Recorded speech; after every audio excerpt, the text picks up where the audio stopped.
Au nom du Père, du Fils et du Saint-Esprit, ainsi soit-il. Tout le monde connaît cette phrase.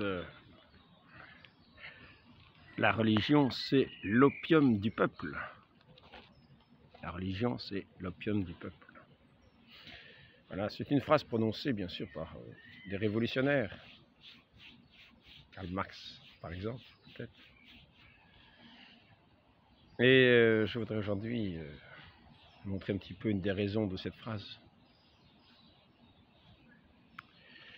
À savoir que cette phrase fait partie de ce qu'on pourrait appeler la lutte des classes. La lutte des classes, en fait, tout simplement pourrait-on dire le règne de l'argent. Le règne de l'argent. La grande idée sera que le règne de l'argent veut tout aplanir pour avoir la route à son règne, sans aucun obstacle.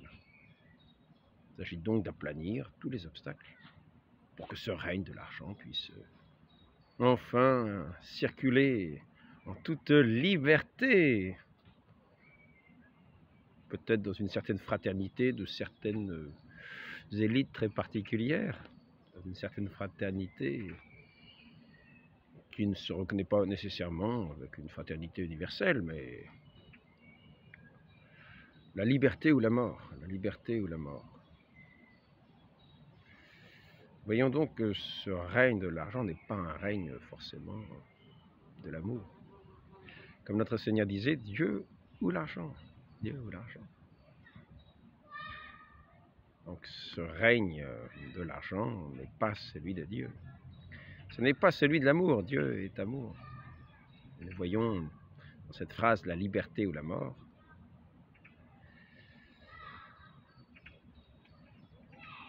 Que l'on distille la haine pour procurer la mort à ceux qui ne sont pas dans cette liberté de l'argent. Parce que l'argent veut tirer les manettes du pouvoir.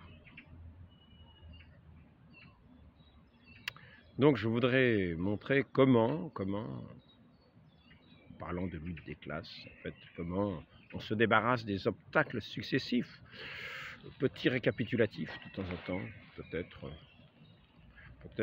une bonne chose. Donc commençons, la religion est l'opium du peuple, donc il faut se débarrasser de la religion. Et commençons par se débarrasser de la religion avec des esprits religieux. Comment fait-on? Comment procède-t-on? Eh bien, on est encore plus religieux que ces esprits religieux. Mettons un grand zèle à être encore plus religieux que ces esprits religieux. Oui. Il faut montrer que ces esprits religieux sont en fait des impies qu'on va exterminer.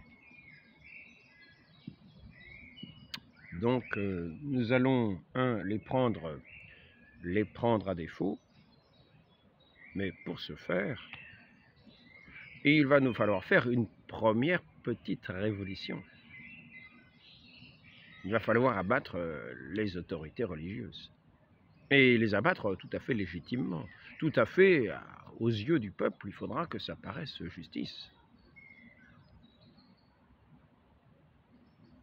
Donc on va commencer par montrer comment ces autorités sont abominables.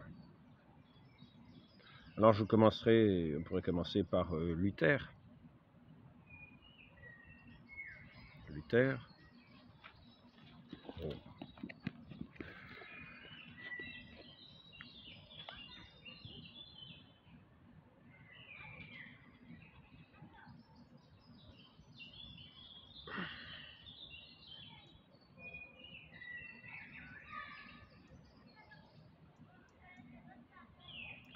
La réforme nous a toujours été présentée comme un soleil levant, dissipant enfin l'épais obscurantisme médiéval, ainsi que les ténébreuses superstitions catholiques.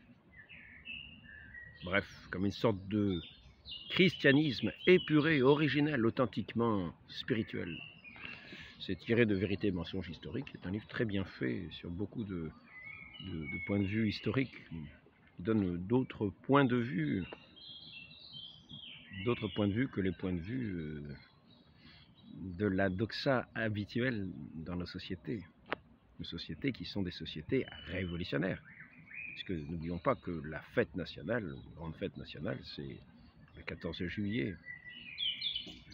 C'est une des fêtes nationales, le 14 juillet. Je dirais même c'est la grande défaite nationale. Donc c'est l'anéantissement, en fait, c'est l'anéantissement de cette société établie dans cet ordre de justice. Car il y avait un ordre de justice, bien sûr, la faiblesse humaine, etc. Donc nous allons nous attaquer à son principe de cet ordre de justice, qui est un principe religieux et moral. Et c'est ici que nous voyons le protestantisme, le soleil levant dissipant l'obscurantisme médiéval. Et pour cela, on va se servir de la raison humaine, que l'on va dire être éclairé du Saint-Esprit. Ainsi, chacun est à même, et c'est un des principes du protestantisme, d'avoir les éclairages du Saint-Esprit nécessaires et suffisants pour, à partir du seul texte de l'Écriture, de la révélation, enfin avoir le vrai christianisme, éclairé par ce Saint-Esprit que tous les baptisés nécessairement ont. Et nous allons voir ici que c'est la première étape de la révolution. C'est-à-dire, enfin une première étape, disons que pour en arriver là, il a fallu déjà peut-être que la foi faiblisse un petit peu, qu'il y ait eu quelques atteintes. C'est vrai que nous en arrivons après la guerre de 100 ans, qui n'a pas tellement touché l'Allemagne, qui a surtout touché la France. Il y a eu tant de ravages, tant de les pestes, les maladies, les disettes du ravage des terres, des paysans. Provoqué par cette invasion anglaise qui se faisait en pratiquant une politique de terre brûlée d'une certaine manière.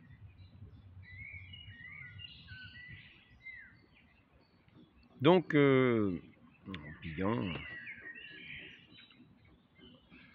peut-être a-t-on vu une certaine période de doute, même si la figure de Jeanne d'Arc, la personne de Jeanne d'Arc, providentielle, appelée de Dieu, a contribué au milieu de cette grande crise, qui est une sorte de peste noire des esprits, où les esprits étaient ébranlés.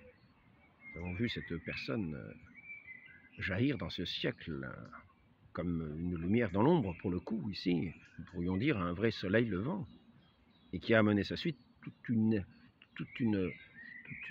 adhésion de ce peuple de France qui était dans cette misère, et qui l'a, à sa suite, amené à faire cet acte de foi à la suite de cette sainte, et la pureté même. Et ainsi, nous avons assisté à une sorte de réévangélisation, une sorte de renouveau de la foi à la suite de Sainte Jeanne d'Arc, dont la foi se manifestait par les victoires qui s'en suivaient. Ce peuple qui retrouvait espoir. Donc cela n'a pas empêché néanmoins peut-être un certain doute d'ébranler d'une certaine manière la chrétienté, qui a permis ensuite à Luther d'arriver, pas si longtemps que ça après, et donc d'envoyer ce coin dans la chrétienté. Oui, c'est l'ébranlement, c'est la révolution dans la religion, comme je le répète, parce que cette révolution n'est jamais finie. C'est un coin qui est entré dans les esprits de la chrétienté, d'un certain nombre de chrétiens, et qui ébranle la foi, et qui est une révolution permanente dans la chrétienté, pour ceux qui perdent d'une certaine manière ce sens de l'Église fondée par notre Seigneur Jésus-Christ. Léon XIII, que si les subordonnés usurpent le rôle de supérieur, c'est de leur part non seulement faire acte d'une injurieuse témérité, mais encore, c'est bouleverser autant qu'il est en eux l'ordre si sagement établi par la providence du divin fondateur de l'Église. Il a établi une Église dans un certain ordre, avec une hiérarchie. Il a mis ses apôtres, c'est ces apôtres qui sont comme les colonnes de l'Église. Cette Église qui est la colonne de la vérité. Et pas chacun qui est établi, comme le dit Luther, comme un pape à lui seul, qui décide de tout et tranche de tout, éclairé par son Esprit Saint, qui rejette cette Église, fondée par notre Seigneur Jésus-Christ, qui est loin véritable, celui qui a l'onction véritable du Saint-Esprit, qui communique son Saint-Esprit à son Église. Ceux qui entrent dans cette Église, ils sont comme éclairés de cette lumière dans cette maison qu'est l'Église, qui est éclairée par ce lampadaire de cette foi du Christ véritable. Il n'est pas cette foi qui dit que les œuvres, non, les œuvres ce n'est rien. Comme je le voyais ce matin, j'ai pris d'ailleurs note. Je ne sais pas si j'ai amené ma note avec moi, je l'espère. Parce que ça serait bête d'avoir pris une note et de ne pas l'avoir emportée. J'en suis bien capable. Je crois bien que c'est ce que j'ai dû faire.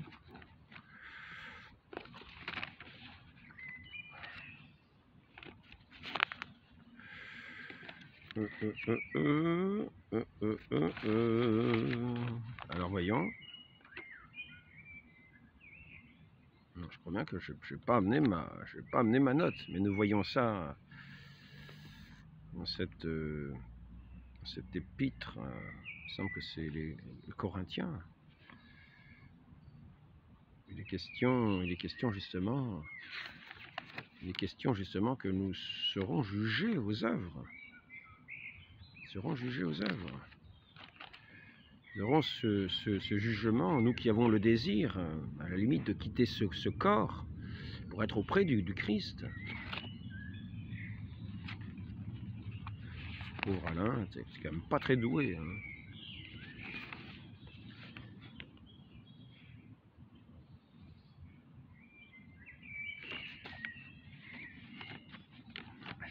J'ai pris note exprès tout à l'heure. Mais tant pis. Donc, le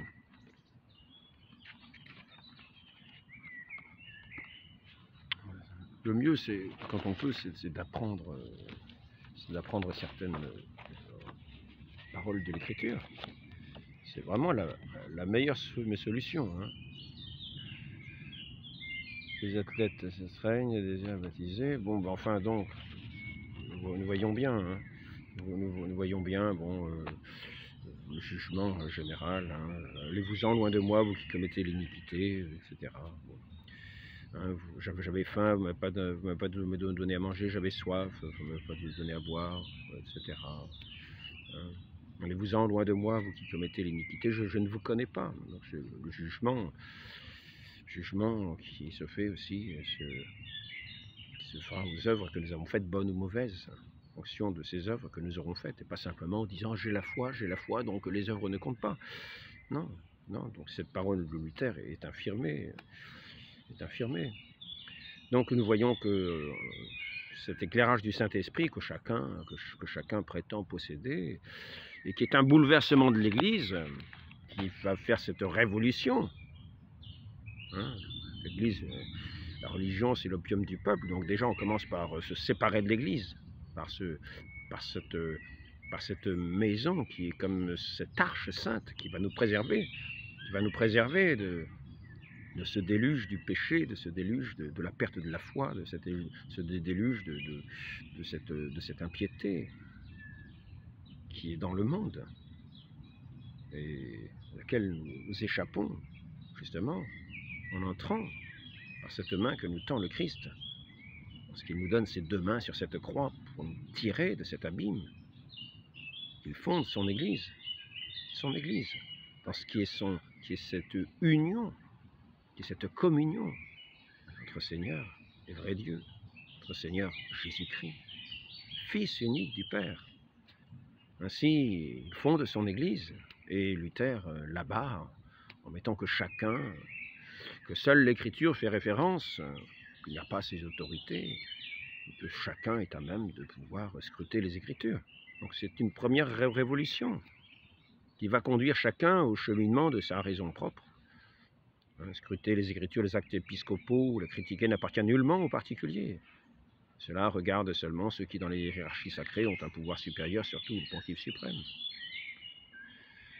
Donc nous avons déjà, de cette manière-là, perdu la foi dans ceux que notre Seigneur a envoyés pour être ses porte-paroles, ses ministres à la fois de la parole et des sacrements, et nous les rejetons. Ainsi, Luther a rejeté aussi, en rejetant ces ministres saints, cette Église établie, le saint sacrifice, ce culte à Dieu qui est celui de son Fils unique rendu au Père par les mains des ministres que notre Dieu établit sur cette terre dans son Église. Donc l'opium du peuple, nous voyons le cheminement de cette phrase révolutionnaire. On parle de l'opium du peuple en disant que la religion n'est qu'un opium, une espèce de drogue pour les pauvres esprits des pauvres gens, donc qui invite à une espèce d'orgueil, à se dire, ben non, nous ne sommes pas de ceux-là, nous sommes des gens intelligents, Donc, en fait, nous voyons que dans ce règne de la finance, va pouvoir déjà, par là, par ces fissures dans l'Église, qui n'est plus l'Église, car ceux qui quittent l'Église en disant « Ah ben non, nous réfléchissons par nous-mêmes, nous n'avons pas besoin de l'autorité que le Christ a établie. » Le Christ ne l'a pas établi, ce n'est pas vrai de dire ça, non. Paix mes agneaux, paix mes brebis. Non, c'est nous-mêmes qui nous paissons nous-mêmes. Nous regardons le livre directement et nous voyons. Nous n'avons pas besoin des ministres, de ceux qu'il a envoyés par le monde entier en disant « Allez enseigner par la terre entière », qui il a confié les clés de l'Église. Non, nous n'avons pas besoin de ça. Non. Nous avons nous-mêmes nos propres clés, nous avons le Saint-Esprit, nous avons tout ce qu'il nous faut. Et ainsi ces gens-là qui n'ont plus les œuvres, puisque la foi seule est suffisante, vont pouvoir faire leurs œuvres à eux, sans prétendre avoir perdu la foi. Donc leurs œuvres qui vont être tout contraires à celles de l'Évangile, c'est-à-dire les œuvres de l'argent, les œuvres de la finance. Ainsi, nous allons voir le protestantisme qui va pouvoir mettre ces nouvelles maximes pour s'enrichir. C'est ainsi que nous allons voir en Angleterre cette révolution industrielle, où nous allons voir cette lutte des classes qui va consister à dégager déjà les obstacles à l'argent, faire de ce peuple qui reste dans ses campagnes, à cultiver sa terre, à produire les fruits du sol. Non. Ils vont être expropriés par ces nouveaux parlements qui représentent si bien le peuple, qui va finalement voter des lois, eux qui ont la finance, pour exproprier le peuple, afin qu'ils puissent venir enfin travailler sur leurs bonnes entreprises, sur ces premières manufactures qui seront installées sur le bord de la côte anglaise, qui sont toujours connues aujourd'hui. Ces grandes villes où il y aura toutes ces manufactures qui verront arriver tous ces paysans expropriés, tous ces manouvriers qui travaillaient autour des fermes, tous ces gens qui n'auront plus rien, qui viendront comme esclaves travailler dans ces manufactures. On appellera ça la révolution industrielle. Ah, c'est beau. Alors, l'Angleterre était le grand modèle des Lumières occidentales qui pensaient déjà, bien sûr, dégager la route à la liberté de l'argent, la liberté ou la mort, ceux qui s'opposent à la liberté de l'argent, il faut les tuer. C'est le nouvel ordre mondial qui n'est plus bâti sur la solidité du roc du Christ, de la vie véritable, de la vérité, de celui qui est la vérité. Non. La liberté de l'argent, du règne de l'argent. L'argent, il est vrai, pour bien circuler, il circulera peut-être encore mieux si on enlève tout obstacle moral, et donc religieux fondamentalement. Donc l'Église, avec Luther, disparaît, le déchirement de l'Église, à travers toute l'Europe, dans des bains de sang épouvantables.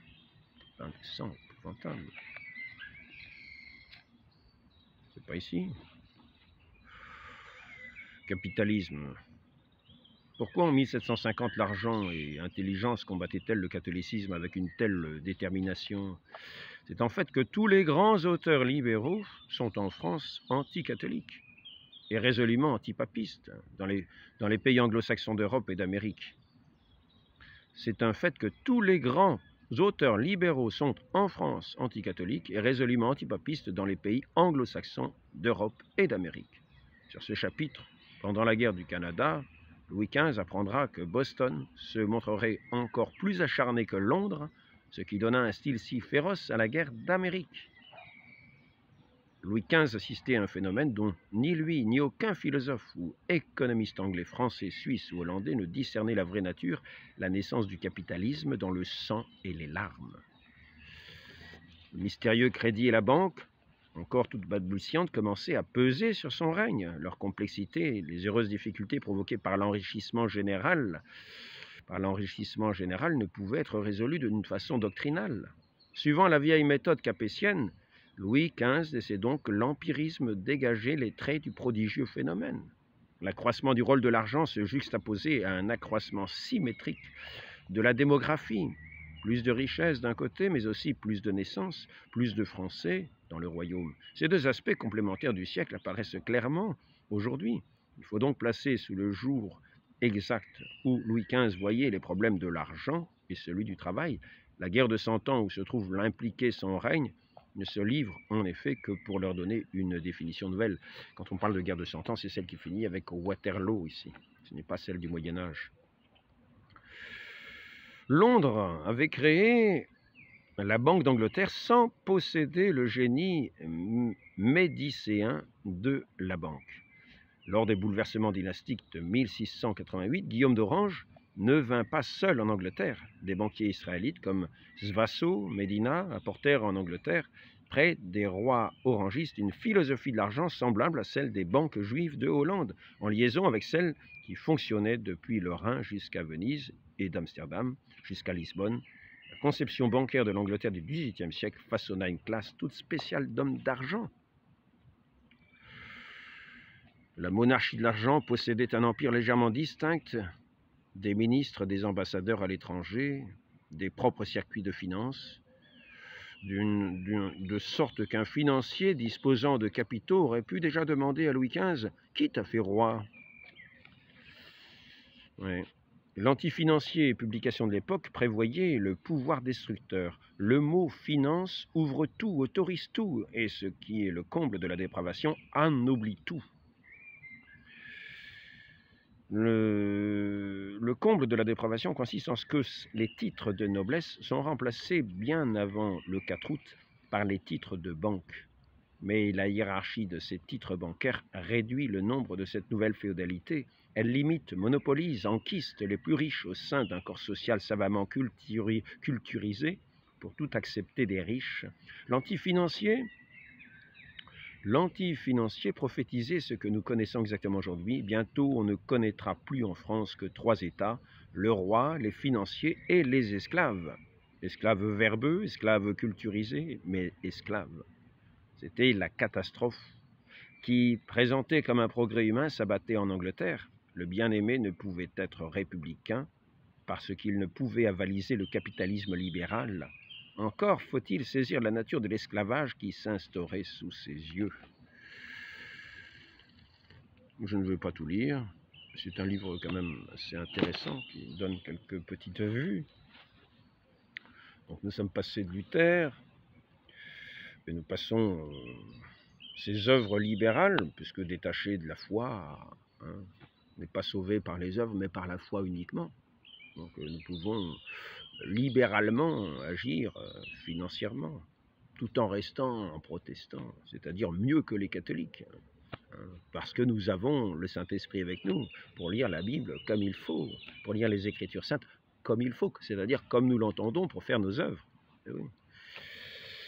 Donc cette révolution, cet opium du peuple, commence déjà à faire ses fumées. Ce ne sont pas les fumées de Dieu, car notre Dieu est lumière. Il ne fait pas des fumées. Les fumées, c'est plutôt l'ambiguïté. C'est plutôt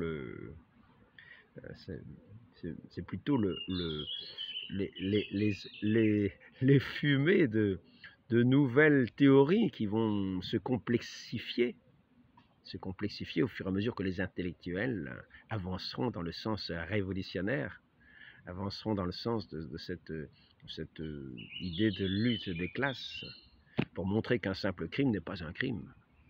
Par exemple, on vous dira dans cette lutte des classes qu'il y a des états intermédiaires. Il y a des états intermédiaires qui sont quelquefois un petit peu négatifs. Ce qui peut se résumer à un esprit simple. Quand il n'y a plus de lutte des classes, ça veut dire la grande fraternité. C'est ce que nous pouvons entendre ou comprendre, finalement. Donc, la grande fraternité universelle. Mais pour arriver à cette fraternité universelle, que faut-il? Il faut tuer le prochain. Eh oui, c'est l'étape négative, vous dira-t-on. Oui, l'étape négative de la lutte des classes, c'est qu'il faut tuer le prochain. Alors, quand vous avez fait beaucoup de bains de sang, quand vous avez tué le prochain, après ça, vous avez la fraternité. Donc, réfléchissons. Si pour avoir la fraternité, il faut tuer le prochain, réfléchissons. Réfléchissons. Et pour réfléchir, justement, vous avez des grands intellectuels, des grands penseurs, qui vont écrire des tomes et des tomes de livres. Ça va faire sérieux, ça pèse lourd. On a le cerveau bien plein, bien plein de fumée. Parce que pour en arriver finalement à dire qu'il faut tuer le prochain pour arriver à la fraternité, si on raisonne simplement, on n'a pas besoin d'écrire tous ces livres-là. Mais par contre, ça permet effectivement de trouver toujours de bonnes raisons à éliminer celui qui s'oppose au règne de l'argent. Ah, le capital. Le capital sera mieux dans notre poche que dans celle de ceux qui le possèdent. Donc il faut tuer les capitalistes, hein, les vilains capitalistes qui empêchent justement cette grande fraternité. Donc nous ferons entrer dans notre sens de la justice, dans notre sens de l'évolution de l'histoire, qu'il faut avoir une certaine haine pour tuer. Et oui, il faudra donc haïr ce qu'on va appeler les capitalistes, la bourgeoisie. Donc nous passons de la Révolution anglaise, l'expropriation des paysans. Bah oui, la chose est simple, parce qu'il faut d'abord se faire le capital pour financer les révolutions. Et puis, donc quand on a exploité toutes ces personnes qui vivaient librement sur leur terre, la protection d'un esprit qui avait un fondement moral, catholique, solide, mais en Angleterre, il est vrai, à force de trahir certains principes, on est entré à les trahir tous, et à mettre à sa tête, malheureusement, reconnaître comme étant ces princes, des gens qui finalement travaillaient contre le peuple, qui l'a exproprié pour en faire des esclaves dans ses usines. Et donc ça a accru le capital qui va permettre ensuite de financer les révolutions. C'est ce qui va se passer. C'est ce qui va se passer. Donc ça va permettre d'abattre le grand obstacle, comme je l'ai déjà dit dans certains entretiens, le grand obstacle qui était quand même ce royaume de France, qui était le gros morceau, la fille aînée de l'Église, comprenez-vous? La fille aînée de l'Église avec la langue française, cette langue universelle. Donc nous allons nous attaquer grâce à ces grandes finances de la City, avec Cromwell qui a fait sa révolution, a coupé la tête au roi déjà, de viser maintenant le continent et d'abattre la puissance par les élites, par ces élites qui ne seront plus des élites, parce que l'élite, c'est ce qu'il y a de meilleur. Mais quand l'élite devient crasse, quand l'élite devient du mensonge, quand l'élite se sert de tout ce qui est ignoble pour l'ignominie, pour parvenir à ses fins, ce n'est plus une élite. Elle tient lieu de l'élite, mais ce n'est plus l'élite. Elle a l'autorité de l'élite, mais ce n'est plus l'élite.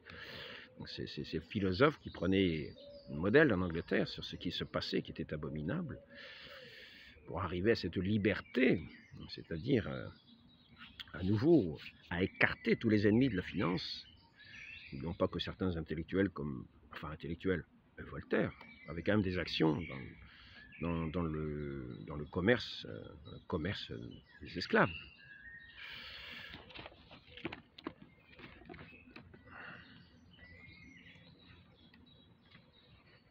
Historiquement correct. Historiquement correct. Oui, je vais peut-être me changer de livre, on va prendre Vérité et mensonge, parce que là j'en étais à Louis XV, un livre sur Louis XV, écrit par Paul del Perugia, qui était un diplomate, il me semble, enfin je ne sais plus. Né en 1910 à Hanoï, en Indochine, suivi des cours de l'école de sciences politiques et titulaire d'un doctorat de droit canon et d'un doctorat d'histoire de la Sorbonne, diplômé en droit international à La Haye. Il est entré aux affaires étrangères, y occupant différents postes en Europe, en Amérique, en Afrique, consul en France, au Rwanda pendant plusieurs années. Il a profité de l'occasion pour se métamorphoser en ethnologue, partant seul à la découverte des plus mystérieuses civilisations d'Afrique, le royaume Watosi. Retiré de la vie active, il consacra son temps à des travaux de recherche historique, ethnographique, etc. Donc,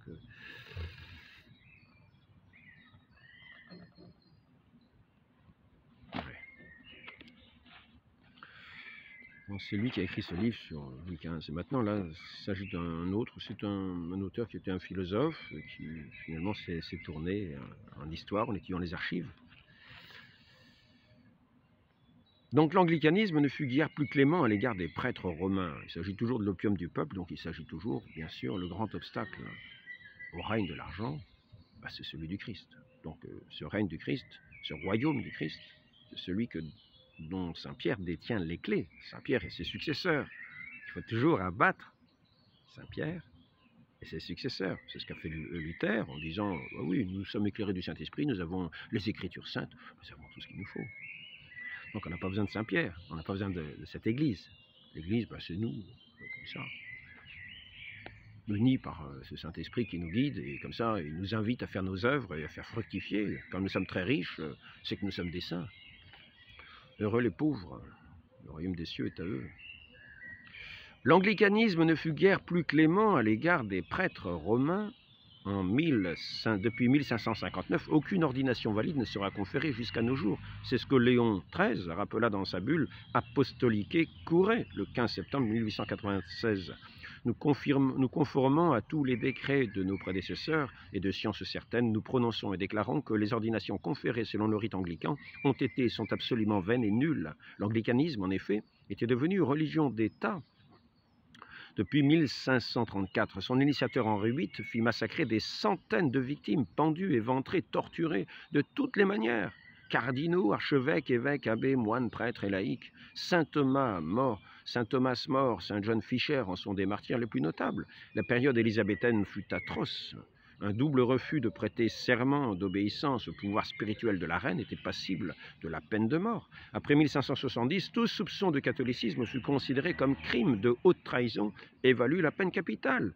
Faire passer en Angleterre un document venant de Rome, absoudre un fidèle, recevoir cette absolution, toute personne refusant d'assister au prêche anglican se voyait frappée d'une amende de 20 livres par mois, au lieu d'1 shilling autrefois. À partir de 1580, l'appartenance au catholicisme coûta 240 livres par an.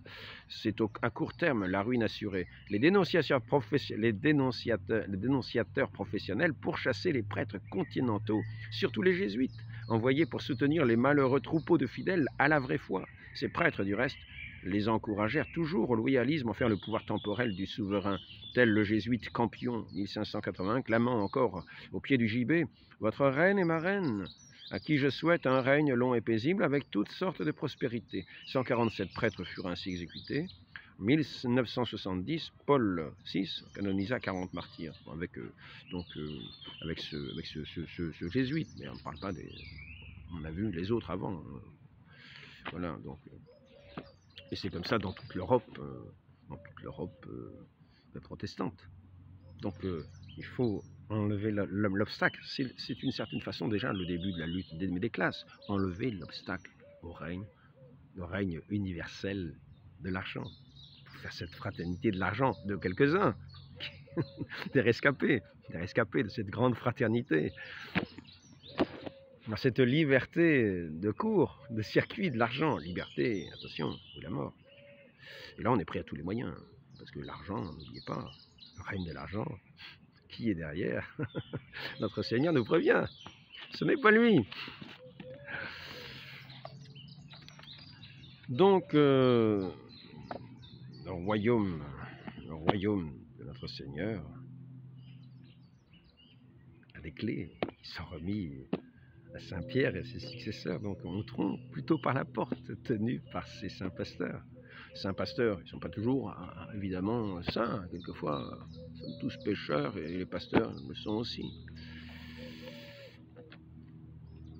Donc, nous avons vu révolution Luther, révolution ensuite anglaise, liberté de ses œuvres financières, qui s'ouvre la voie sur le continent par la Révolution française, hein, la Révolution anti-française, parce que c'est toujours anti-français, c'est toujours anti-peuple, c'est toujours, il faut dégager tous les obstacles, c'est donc anti, hein, une révolution permanente anti. Après ça, on va vous faire fêter, on va faire fêter au peuple, qui est devenu un peuple, d'une certaine façon, qui a perdu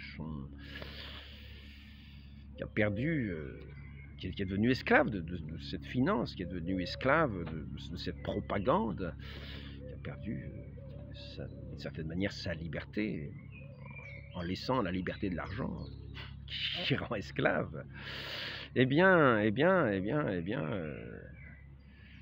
En fêtant chaque année cette défaite de ces peuples, 14 juillet, la grande défaite nationale, avec ses garde-fous, avec ses freins, qui protégeait ce roi qui était le garant du peuple, qui tenait l'épée pour garantir la justice, pour protéger son peuple justement de toute cette cohorte financière qui est sans loi, ni foi, ni loi.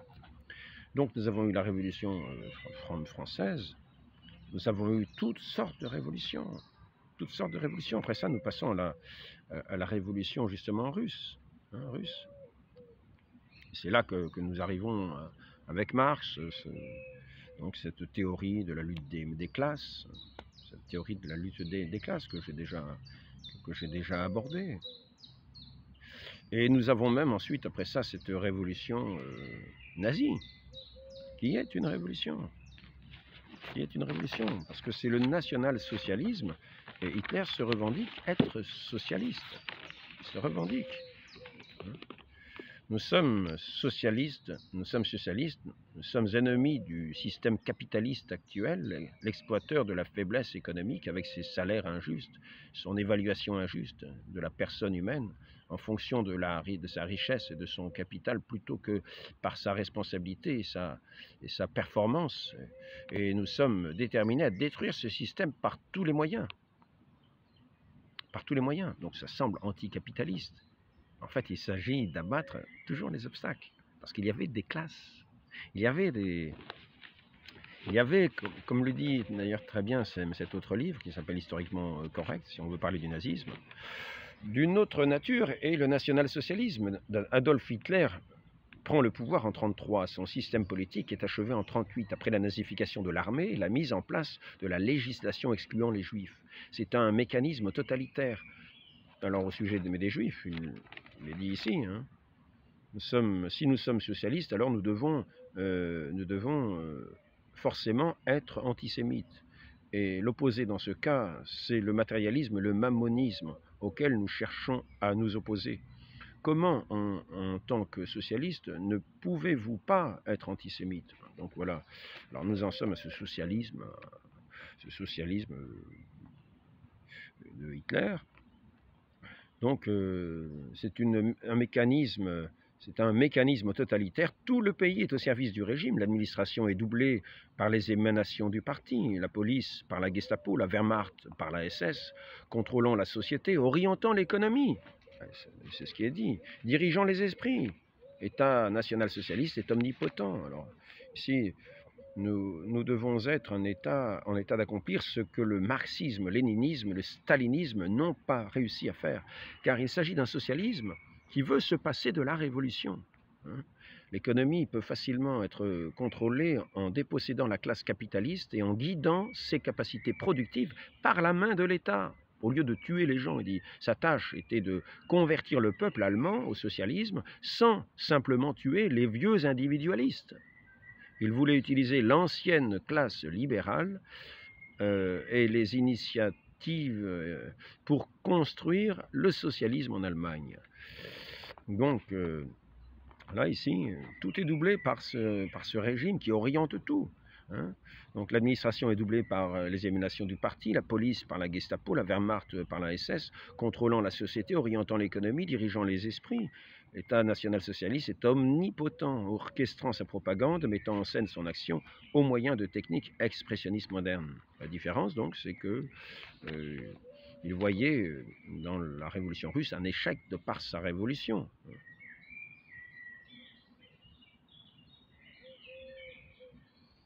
Pourquoi avons-nous besoin de socialiser les banques, les usines? Nous devons socialiser les êtres humains.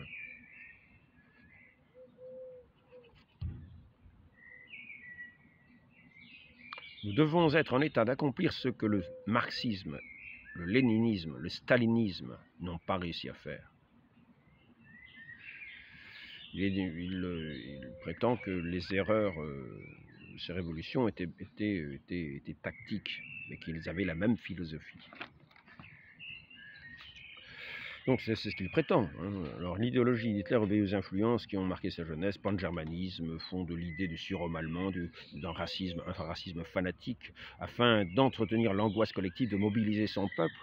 Führer invoque une conjuration universelle qu'il attribue la paternité aux Juifs.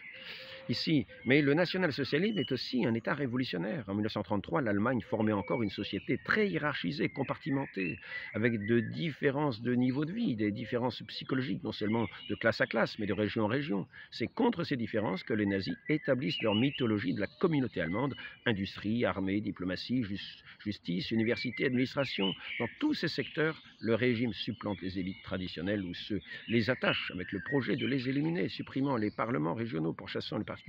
Le nazisme est un agent ultime de l'unité allemande. Et donc, moyen de canaliser toute cette finance aussi, de mettre la main dessus en se servant de toutes les forces du pays, non pas en les éliminant, mais là en s'en servant. Donc, nous voyons aujourd'hui ce même système qui voit toujours les obstacles, et là qui se sert de toutes les forces disponibles. Aujourd'hui, nous avons, de la même manière comme lutte des classes, ce que certains appellent l'islamo-gauchisme, c'est-à-dire toutes ces forces révolutionnaires qui pactisent et qui se servent d'autres forces, d'autres éléments étrangers à ces pays qui ne les avaient pas, afin d'avoir de nouvelles puissances de destruction de tout ce qui peut résister à ce règne, pour niveler, pour anéantir, avec toujours cette idée d'abattre l'ennemi. L'ennemi qui tient ou l'argent, ou qui est le bourgeois, ou qui est le nazi, ou qui est le fasciste, ou qui est on taxera de ce que l'on veut. L'important, c'est d'aplanir cette route. Et voilà, c'est le sens de cette révolution, de cette lutte des classes, pour arriver à ce nouvel ordre, à cette illumination athée, car c'est un athéisme pratique. C'est vraiment une annihilation de tout, destruction de tout. Mais dans cette lutte, il ne faut pas croire que ceux qui prétendent mener la révolution l'emporteront nécessairement sur les outils qu'ils utilisent, les outils qui sont toujours les forces contraires. La finance s'est servie du protestantisme, la finance s'est servie des Lumières, la finance s'est servie de toutes sortes de manières. La finance s'est servie de cet aspect national, cet aspect nationaliste qui était en Allemagne. La finance s'est servie, se sert aujourd'hui de l'islam comme pouvoir de destruction de tout ce qui peut s'opposer, en particulier ce véritable roc de la vérité, c'est-à-dire qui établit toute justice. Parce qu'il faut abattre la justice pour ce règne de la finance. Ce n'est pas la liberté ou la mort, ce n'est pas la liberté de l'argent ou la mort, c'est l'esclavage et la mort. L'esclavage de l'argent et la mort. Il ne reste plus que des damnés de la terre dans cette révolution. C'est pour cela qu'il nous faut ne pas tomber dans tous ces pièges, de toutes ces manigances, de tous ces mensonges, et qui se donnent autorité par des fumigènes. N'oublions pas que cette fraternité, elle s'établit en tuant le prochain. Une fraternité qui s'établit en tuant le prochain, il faut écrire beaucoup de livres pour arriver à faire comprendre ça à des gens qui se croient très intelligents. À la fin, ils ont « Ah, j'ai compris. Ah, j'ai compris Karl Marx. Ah, ben j'ai compris. Ah, ben j'ai compris. » Ah oui. J'ai lu tous les livres, ah, mais j'ai compris. Ah oui. Mais je dirais pas tout simplement que pour établir cette fraternité, il faut tuer le prochain. Non, non, non, non, non, non. Ça sera beaucoup plus subtil à vous convaincre. Non, non, ce sont des fascistes. Non, non, non, non, ce sont des bourgeois. Non, non, non, non, non, non, ce sont des catholiques. Il faut démolir les librairies catholiques. Non, non, non, non, non, non, ce sont des mauvais révolutionnaires. Non, non, non.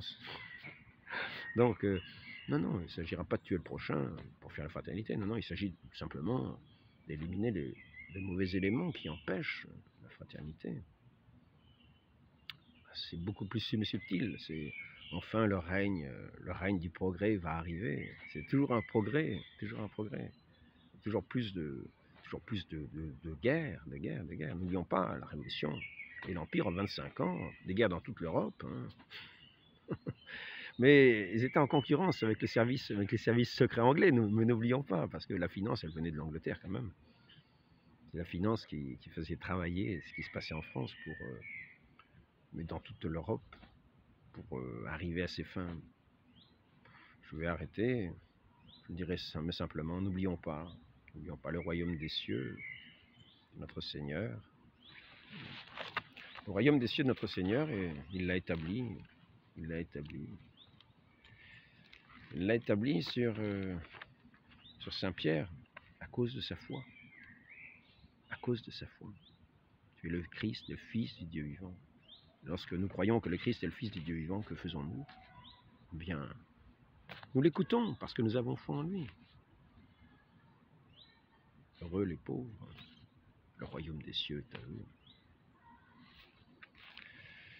Heureux les cœurs purs. Il ne s'agit pas de courir après toutes les perfidies, mettre ce sens moral qui est le premier obstacle au règne de l'argent, qui après ça permet toutes les ignominies. Donc ce sens moral qui est établi qu'à Maroc, nous le trouvons dans la véritable justice. Et là, nous avons la véritable paix, la véritable fraternité et la communion dans ce don de cette paix qui est notre Seigneur Jésus-Christ. Si le Christ est la lumière, Saint Pierre est le chandelier, reprenant la parole du Christ, il fait dire qu'il a fait de la fondation de la Sainte Église, il a fait de lui la fondation de la Sainte Église. Il l'a appelé Pierre parce qu'il supportera toutes ces constructions. Et que si quelqu'un cherchait à construire quelque chose de faux, c'est lui le fondement qui le condamnerait, qu'il est la tête de la fontaine d'où découlent tous les enseignements, qu'il est le chef de ses disciples. Ce sera à travers lui, il donnera à boire à tous les peuples. Il dit l'avoir choisi comme le premier-né de son institution et lui a donné toute l'autorité sur son trésor. C'est ce que dit Éphrem le Syrien en 373. Il n'est pas très connu. Néanmoins, certains en Orient le tiennent en grande estime. Et dans l'Église, il est tenu partout en grande estime. Quand nous le connaissons. Demandons à la très sainte Vierge Marie de ne pas nous laisser séduire par toutes ces sciences de ces grands savants du monde qui sont pour égarer les esprits et nous perdre. Donc sachons ne pas nous laisser ni intimider, sachons être forts de notre foi dans notre Seigneur Jésus-Christ qui a déjà opéré tant de miracles à travers ses saints. Nous confions à sa très sainte mère que le Christ nous a donné comme sa mère, qui est venue soutenir ces pauvres enfants dans différents lieux si simples et si beaux pour opérer tant de merveilles, tant de miracles. Ne les oublions pas, restons fidèles et ne soyons pas nous-mêmes le bouleversement de cet ordre établi si saintement dans son Église par notre Seigneur Jésus-Christ. Que si les subordonnés usurpent le rôle de supérieur, c'est de leur part non seulement faire un acte d'une injurieuse témérité, mais encore c'est bouleverser autant qu'il est en eux l'ordre si sagement établi par la providence du divin fondateur de l'Église. Donc, Tout cela, c'est pour ce qui concerne ce qui est de notre foi. Maintenant, certains esprits, même dans les hiérarchies, peuvent se faire séduire par leur générosité, croyant bien faire certaines choses par des informations du monde qu'ils auraient fausses, sur la santé, sur des influences, car nous avons, en tant que chrétiens, cet amour, même de nos ennemis, mais le problème, c'est que nous ne connaissons pas toujours nos ennemis. Donc, tenons-nous fermement sur nos gardes, non pas dans la méfiance, mais dans la prudence. Ô Marie, conçue sans péché, gardez vos enfants de ce peuple que votre Fils a acquis au prix de son sang. Donnez-nous de lui demeurer fidèle en vous servant, en demeurant dans cette foi, que votre Fils, très saint, le Fils unique, le Père éternel, le Père céleste, a établi ici-bas cette arche sainte qui ne périra jamais, jusqu'à la fin, jusqu'à la consommation des siècles. Et donnez-nous cette force de savoir renoncer à nous-mêmes, à nos propres volontés, à nos propres pensées, pour lui demeurer fidèle, et ne pas nous écarter sur ces tempêtes du monde, dans le doute que nous aurions de lui. Donnez-nous de demeurer fidèles, confiants, d'être établis fidèlement sur celui que notre Seigneur a établi comme le roc de son Église pour sa foi. Ainsi soit-il. Au nom du Père et du Fils et du Saint-Esprit, ainsi soit-il.